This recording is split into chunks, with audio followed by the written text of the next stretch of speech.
Sri Om Birla, a member of this House, be chosen as the Speaker of this House. Those in favor may say aye. Aye. Those against may say no. No. I think the ayes have it. Sri Om Birla is declared elected as the Speaker of this House.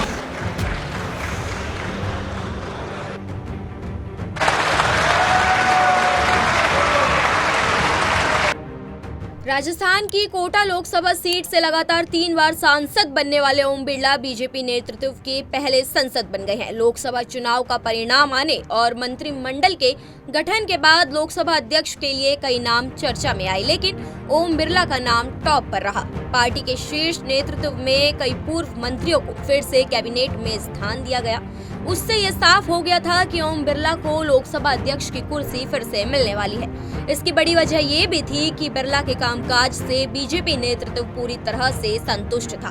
पिछले 5 साल में सदन में कभी भी ऐसी नौबत नहीं आई जब सत्ता पक्ष को स्पीकर की वजह से झुकना पड़ा हो। बता दें कि एनडीए के प्रत्याशी ओम बिरला के खिलाफ इंडिया गठबंधन ने के सुरेश को अपना उम्मीदवार बनाया। इसके बाद पहली बार स्पीकर पद के लिए चुनाव किया गया। लगातार दूसरी बार लोकसभा अध्यक्ष बनने पर ओम बिरला के नाम एक नया रिकॉर्ड जुड़ गया। वे देश के दूसरे ऐसे नेता बन गए हैं जो लगातार 5 साल स्पीकर रहने के बाद दूसरी बार स्पीकर बने हैं। लगातार 2 बार चुने जाने और कार्यकाल पूरा करने वाले बलराम जाखड़ एकमात्र लोकसभा अध्यक्ष रहे हैं। हालांकि जीएम बालयोगी, पीएम संगमा जैसे दिग्गज नेता भी 2 बार लोकसभा अध्यक्ष बने थे, लेकिन पूरे 5 साल के कार्यकाल पूरे नहीं किए। बलराम जाखड़ साल 1980 से 1985 तक और 1985 से 1989 तक अपने दोनों कार्यकाल पूरे किए थे। बिरला ने 2003 में कोटा विधानसभा सीट से अपना पहला चुनाव लड़ा और पहले ही चुनाव में कद्दावर कांग्रेसी मंत्री शांति धारीवाल को 10,101 वोटों से हराया।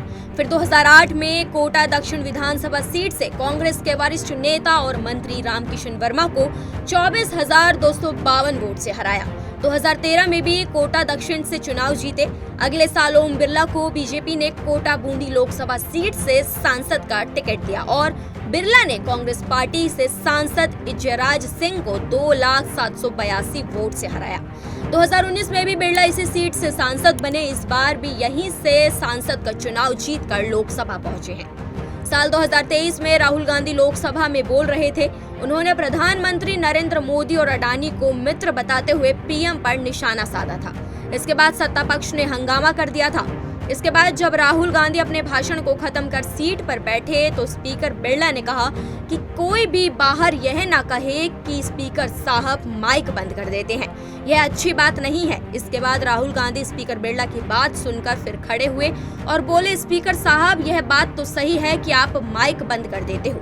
आज की खबर में बस इतना ही। ऐसी ही तमाम खबरों के लिए बने रहें पंजाबकेसरी.com के साथ।